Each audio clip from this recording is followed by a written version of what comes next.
वो यीशु मसीह के नाम से आप सबको जय मसीह की। परमेश्वर ने हम सबको संभाल के रखा है। परमेश्वर को हम धन्यवाद करते हैं और मैं आशा करता हूँ आप सब लोग परमेश्वर के अनुग्रह से, परमेश्वर की दया से ठीक होंगे, परमेश्वर की महिमा हो।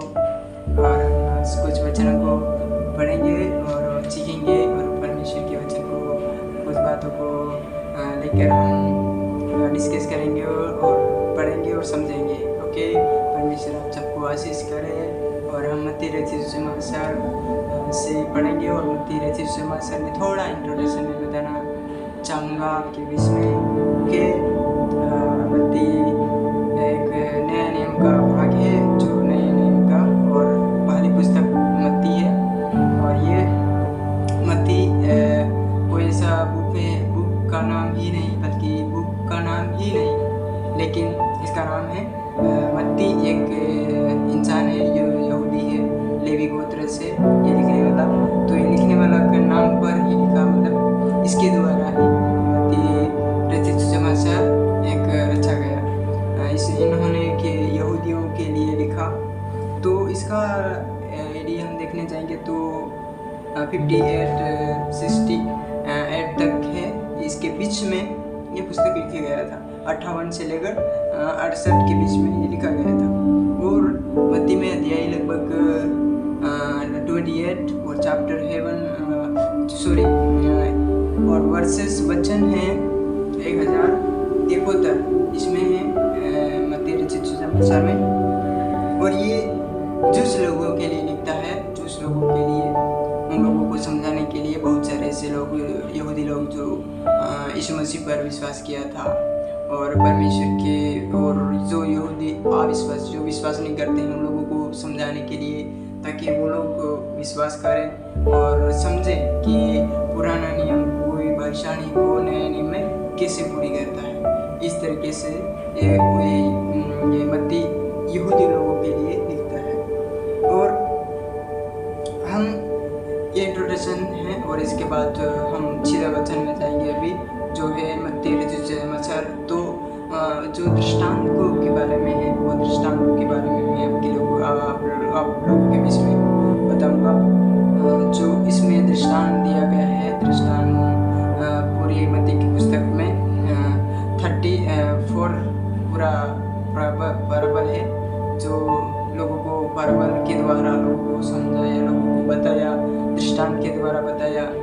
तो ये 34 परबल दिया गया है मत्ती रचित सुसमाचार में। तो उसमें से हम मत्ती अध्याय 13 में जो दिया गया है, एक बीज बोने वाला का दृष्टांत है। और ये टॉपिक है, मतलब बीज बोने वाला का दृष्टांत। उसको हम सीखेंगे कि ये बीज बोने वाला कौन है, वो बातों को लेकर हम मनन करेंगे। ठीक है, परमेश्वर आप सबको आशीष करे। और हम जब मत्ती अध्याय 13 और लूका अध्याय 8, मरकुस 4 अध्याय, इसी में ये वचन को हम कुछ समझते हैं तो समझने के लिए मिलता है। ये सेम ये दृष्टांतों को लिखते हैं ये लोग, मत्ती, मरकुस, लूका। तो हम जानते हैं कि यीशु मसीह ने ज़्यादातर दृष्टांतों के द्वारा बातें किया, ताकि लोग समझ नहीं पा रहे थे, क्योंकि लोग समझते, ज्ञान बुद्धि बहुत था, लेकिन परमेश्वर के वचन को जो यीशु मसीह बता रहा है, इतना प्रचार कर रहा है, फिर भी लोग समझ नहीं पा रहे। इसलिए वो एक दृष्टांतों के बारे में दृष्टांत देकर बताया। तो उसमें से है 13 अध्याय से हम जब पढ़ेंगे तो यीशु मसीह एक उस दिन जब यीशु मसीह प्रचार कर रहा था, उनके माता पिता मिलने के लिए आए थे। तो उसी दिन ये दृष्टांत को दे रहा है कि उसी दिन, जब एक वचन में पढ़ेंगे तो वहाँ पर लिखा है कि उसी दिन यीशु घर से निकल कर झील के किनारे जा बैठा और उसके पास एक ऐसी बड़ी भीड़ इकट्ठी हुई कि वह नाव पर चढ़ गया और सारी भीड़ किनारे पर खड़ी हुई। और उसने उनसे दृष्टांत में बहुत से बातें कही। हालेलुया। तो हम एक दो वचन में जब पढ़ते हैं तो हम 2 वचन से हम दे देंगे कि यहाँ पर यीशु मसीह झील के किनारे आया और वहाँ एक बड़ी भीड़ यीशु मसीह के पीछे पीछे चलिए, वहाँ पर बहुत सारे ऐसे बड़ी भीड़ है। वो लोग, कोई लोग विश्वास करते हैं, कोई लोग विश्वास नहीं करते, कोई लोग परखने के लिए यीशु मसीह के आते हैं, कोई लोग चंगाई के लिए आते हैं, कोई लोग वचन को सुनने के लिए सुनते हैं और आनंद से भर जाते हैं, और कोई लोग एक ऐसे वचन देते हैं, इसके बाद वचन को इग्नोर कर देते हैं, नज़रअंदाज कर देते हैं। ऐसे लोगों के बीच में उनको दृष्टांत के रूप में बता रहा है। तो ये आज हमारे लिए भी ये वचन है कि हम भी ऐसे ही लोग हैं। हम भी जाएंगे तो वचन कोई भी बता रहा है, तो कोई भी बड़ी भीड़ पास्टरों के प्रचार कर रहे, बड़ी भीड़ है, लेकिन उसमें से कुछ लोग चुनते हैं परमेश्वर के वचन को, और कुछ लोग इग्नोर कर देते हैं, और कुछ लोग जो आनंद से ले लेते हैं वचन को साथ, हालेलुया हालेलुया बोल के और बड़े आनंद के साथ, लेकिन बाहर जाते समय चिंता परेशानी आने के बावजूद लोग संसार में गिर जाते हैं। तो ऐसी परिस्थिति है, यहाँ पर बड़ी भीड़ है, लेकिन बड़ी भीड़ के पीछे कुछ ही लोग होंगे जो विश्वास करने वाले। तो आज हमारे बीच में भी हम देखेंगे तो बहुत सारे ऐसी बड़ी मीटिंग हो जाए, 5,000 10,000 चाहे कितना भी हजार लोग, उसमें से कुछ ही लोग होंगे जो परमेश्वर के पवित्र और परमेश्वर के वचन पर चलने वाले। तो ऐसा है, इसी परिस्थिति में ये दृष्टांत हमारे लिए भी आज काम करता है, और ये वचन हमें भी सिखाता है। हालेलुया। तो तीसरे वचन में बड़ा बहुत सारा दृष्टांत है, लेकिन उसमें से ये दृष्टांत को हम देखेंगे कि एक बीज बोने वाला क्या है कि बोने वाला निकला। वहाँ जब हम चौथे वचन में जब पढ़ेंगे तो वहाँ इस तरीके से बताते हैं कि बोते समय कुछ बीज मार्ग के किनारे गिरे, और पक्षियों ने आकर उन्हें क्या किया कि सूंघ लिया, उन बीज को सूंघ लिया। और कुछ बीज पथरीली भूमि पर गिरे, जहाँ उन्हें बहुत मिट्टी ना मिली, और गहरी मिट्टी ना मिलने के कारण क्या किया कि वो जल्दी उग गए। इसके बाद क्या हुआ कि वहाँ सूरज निकलने पर वे जल गए, और जड़ ना पकड़ने से वे सूख गए। कुछ बीज झाड़ियों में गिरे, झाड़ियों ने दबा डाला, लेकिन कुछ बीज अच्छी भूमि पर गिरे, और वह बहुत सारा फल। वो कितना लाए कि 100 गुना, कोई 100 गुना, कोई 60 गुना, कोई 30 गुना। और बताइए कि जिसके कान हो वहाँ सुन ले। तो इसकी व्याख्या हम जब पढ़ेंगे तो 18 वचन से जब इसकी व्याख्या दी गई है, और इस वचन, इस दृष्टांत का उद्देश्य, पर्पस, इसका वचन यहाँ पर लिखा है 14 वचन में जब पढ़ेंगे तो क्या है कि जो 14 वचन जब यशायाह की भविष्यवाणी जो वहाँ पर लिखा है, वही वचन कहता है कि सेकेंड लाइन में, तुम कानों से तो सुनोगे पर समझोगे नहीं, तुम कानों से तो सुनोगे पर समझोगे नहीं, और आँख से तो देखोगे पर तुमको समझ में नहीं आएगा। तो यीशु मसीह एक ऐसी बातों को दृष्टांत दे रहा है कि लोगों को समझना मुश्किल है। तो ये भविष्यवाणी को दे रहा है, ये भविष्यवाणी का वचन यहाँ पर बुला रहा है। इसका उद्देश्य लाके यहाँ रखा है, ताकि जो लोग दृष्टांतों में इतनी बातें बता रहे हैं कि इतनी यीशु मसीह बता रहे हैं कि मन फिराओ कि जो सच्चे उद्धारकर्ता आया है, तो इसे लोगों को बहुत सारे लोग यीशु मसीह को इनकार किया। तो इस तरीके से यीशु मसीह उनको बताता है, उनको प्रचार करता है, ताकि लोग समझें, तो कि लोग उनके बीच में जो ज्ञान बुद्धि समझते हैं, बड़े बड़े लोग, बड़े बड़े ज्ञान बुद्धि, उनके बुद्धिमान लोगों के, बहुत बड़े बड़े यहूदी लोगों, बड़े बड़े शास्त्री, बड़े बड़े फरीसी, ऐसे लोगों के बीच में ये प्रचार कर रहा है कि उन लोगों को समझाएं, ताकि वो लोग समझते हैं लेकिन फिर भी नहीं समझ पा रहे हैं, क्योंकि वो इग्नोर कर रहे हैं, वो अंदर नज़रअंदाज कर रहे हैं, वो यीशु अपने उद्धारकर्ता को ग्रहण नहीं करे। जैसे कि यूहन्ना की पुस्तक में 14 वचन में लिखा है कि वो अपने घर आया, लेकिन अपनों ने ही उसे ग्रहण नहीं किया। तो इस तरह से लोग यीशु मसीह को ग्रहण नहीं किया। तो जब हम पहला वचन की हम जब पढ़ेंगे तो यहाँ पर उसका व्याख्या दिया गया है कि उसका क्या है कि जो बीज बोने वाला कौन है, वो हम उसका दृष्टांत भी हम पढ़ेंगे, क्योंकि बीज बोलने वाला है एक कौन है, तो ये बीज बोलने वाला कौन है ये हम देखेंगे यहाँ पर। जब हम पढ़ेंगे कि बीज बोने वाला है एक परमेश्वर है, और उसका हम जब पढ़ेंगे लूका 7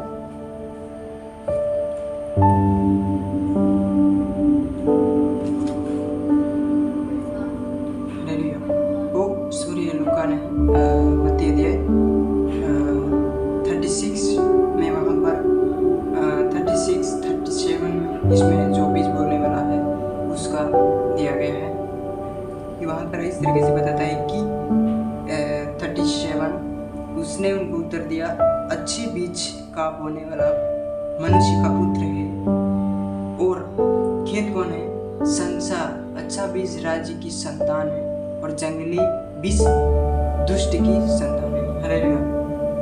यहाँ पर क्या है कि एक अच्छे बीज बोने वाले को, और यो जो खेत है, जो हमारे जैसे हमारे खेत रहते हैं वैसे खेत को भी बताया है, जो खेत है वो संसार है, और उसको खेतों में जैसे हमारे इधर क्या कहते हैं कि हमारी खेती में जानवर आके या भी उस फल को बिगाड़ने का काम करते हैं, तो ऐसे ही क्या है कि दुष्ट आकर उस खेत को बिगाड़ता है, जो परमेश्वर हमारे जीवन में वचन है, और जो जंगली बीज दुष्ट की संतान है, मतलब जो दुष्ट की संतान है, जो इस संसार के काम के अनुसार पाप की जिंदगी में जी रहा है, मन नहीं भी रहा है, अपने बुरे से हटना नहीं चाहता है, वो क्या है कि इस दुष्ट की संतान है। तो इसलिए बताता है कि वो जंगली बीजों को भी अलग करेगा, और जो परमेश्वर की खेती है, फल है, उसको भी अलग करेगा, ताकि उनका भी न्याय हो। तो जब भी हम हमारी खेती में खेती करते हैं तो क्या करते हैं कि अच्छा बीज तो हम निकालते हैं, लेकिन जो बाकी का जो खराब चीज़ है, बाकी जो अच्छा पका नहीं, उसको क्या करते हैं, फेंक देते हैं। तो ऐसे ही यीशु मसीह दृष्टांत दे रहा है, इस वजह से यीशु मसीह हमें भी समझा रहा है। तो पहला पढ़ेंगे, जबकि जो कोई वचन सुनकर समझता है, उसके मन में जो कुछ बोया गया था वहाँ उसे दुष्ट आकर छीन ले जाता है। ये कौन है दुष्ट? जब हम 13 का 37 में जब पढ़ेंगे तो 70 और लास्ट पॉइंट में जहाँ बीज कौन है, जो जंगली बीज कौन है, बीज दुष्ट की संतान है, जो इस संसार में जी रहा है, जो दुष्ट और शैतान हमारे माइंड में क्या कोई भी प्रचार करता है, चाहे कोई भी वचन सुनते हैं, वचन पढ़ते हैं, फिर भी हम भूल जाते हैं। हमारे मन में कौन आके, शैतान आके हमारे मन को, हमारे अंदर शैतान नहीं लेकिन हमारी सोच, हमारी विचार, हमारा माइंड, हमारा इस संसार की चीजें घुसा हुआ, वो आके हमें वचन को जो पढ़े थे वो वचन हम भूल जाते हैं, और हमारे अंदर क्या है कि संसार की चिंता, जो दुनिया की बातें हैं, वो आके हमें चीजों को दबा डालती है और हमें परमेश्वर के वचन से अलग कर देती है। तो हम जो सुनते तो है, लेकिन जो फिर भी उसको समझते नहीं कि ये सही में ये ऐसा होता है, और ये ही कि हमें क्या होता है कि इससे ये दारू पीने से किसी को गाली में दे सकता हूँ, और मैंने किसी को गलत बोलने से मुझे बुराई होगी, और मैं किसी को गलत बोलने से किसी को ठेस पहुँचती। तो ये सब कुछ समझता है, कोई कहने के बाद भी क्या है कि कोई ये इस चीज़ों को बताने के बाद भी समझ लेता है, हाँ ये बात सही, हाँ ये वो बात बोली कि दारू पीने से किसी को गाली दे सकता हूँ, और दारू पीने से किसी को छोड़ कर किसी को मार सकता हूँ, ये समझ लेता है। इसके बाद क्या है कि उसको वचन को मानता नहीं, क्या है कि वो वचन उनके जीवन में दुष्ट आकर छीन ले जाता है। हालेलुया, समझ रहे हैं? तो उनके अंदर से छीन ले जाता है, तो उसको बताता है। और जब 20 वचन हम पढ़ेंगे तो, और जो पथरीली भूमि पर बोया गया वहाँ ये है, और जो पथरीली भूमि पर लिखा गया, यहाँ वहाँ है जो वचन सुनकर तुरंत आनंद के साथ मान लेता है। हालेलुया। यहाँ पर भी दूसरा बताया है दृष्टांत जो पथरीली भूमि पर गिरता है। कि पथरीली भूमि पर क्या है कि बीज गिरता है तो उगता है। वो उगने के बाद धूप में नहीं, पानी में जब गिरता है तो उगता है। इसके बाद उग जाता है, जल्दी उग जाता है। मैंने देखा है कि कहीं पे बीज थोड़ा पथरीली में बढ़ जाता है तो वो जल्दी भी उग जाता है, लेकिन जब सूर्य निकलता है तो क्या करता है कि वो सूख जाता है, क्योंकि वहाँ पर वो मिट्टी नहीं, वहाँ पर वो नहीं, मिट्टी नहीं, तो उसके कारण से सूख जाता है। तो वो है कि अगर हम भी परमेश्वर के वचन को बड़े जल्दी से उत्साह के साथ जल्दी से हम अपने आप को मोटिवेशन मिल जाता है, इसके बाद हम वचन को नहीं मानते हैं और हमारे जीवन में आनंद से मान लेते हैं कि हाँ ये सही है, ये सही बात है, ये सही है, ऐसे करके चले जाते हैं। इसके बाद आनंद के साथ इसके बाद क्या है कि दुष्ट जो पथरीली भूमि पर मान लेता है, इसके बाद क्या होती है कि वो जड़, उसके अंदर जड़ नहीं रहती। इसके बावजूद ये जड़ नहीं रहती, इसके बाद वो कुछ समय आराधना में जाना, आराधना में भक्ति करना और परमेश्वर की महिमा करना, ऐसा होता है, करता है। तो उसके अंदर से वो जड़ ना रखने के कारण वो गिर जाता है। तो ऐसे हमें नहीं, लेकिन हमें एक आत्मिकता में बढ़ना है, परमेश्वर के वचनों, परमेश्वर की हजूरी में, परमेश्वर की बातों में और परमेश्वर के वचन को सुनना ही नहीं लेकिन मानना भी हमें जरूरी है। और हमें जड़ मजबूत करने की जरूरत है, वो परमेश्वर का वचन। तो परमेश्वर इस वचनों के द्वारा आशीष करें, क्योंकि मैं इतना ही वीडियो बनाना चाहता था और परमेश्वर इन वचनों को लिए बहुत कुछ हासिल किया गया खिचड़ियों के बीच में। और जो संसार इस चीज़ों को हमारे हमको दबा डालती है, जो परमेश्वर से करीब ले जाने के लिए जाने से हमें रोकती है, ऐसी झाड़ियाँ हमारे बीच में लगी हुई है, हम परमेश्वर से मिल नहीं सकते, परमेश्वर की आराधना नहीं कर सकते हैं। तो ऐसी हमारे जीवन में चीज़ें आ जाती हैं, लेकिन उस चीज़ों से सामना करने के लिए एक ही रास्ता है कि वो हमें सोधा जो अच्छी भूमि पर गिरा है, वो अच्छी हमारे जीवन में भूमि अच्छा बनाना है, ताकि हम वचन को सुनकर, मानकर और परमेश्वर की आज्ञा के अनुसार चलने वाले बनना है, ताकि परमेश्वर हमारे जीवन में कार्य करे और हम 100 गुना, 60 गुना, 30 गुना, 1000 गुना परमेश्वर में आशीष प्राप्त करेंगे। हालेलुया। परमेश्वर इस वचन के साथ आप सबको आशीष करे। जय मसीह के सबको।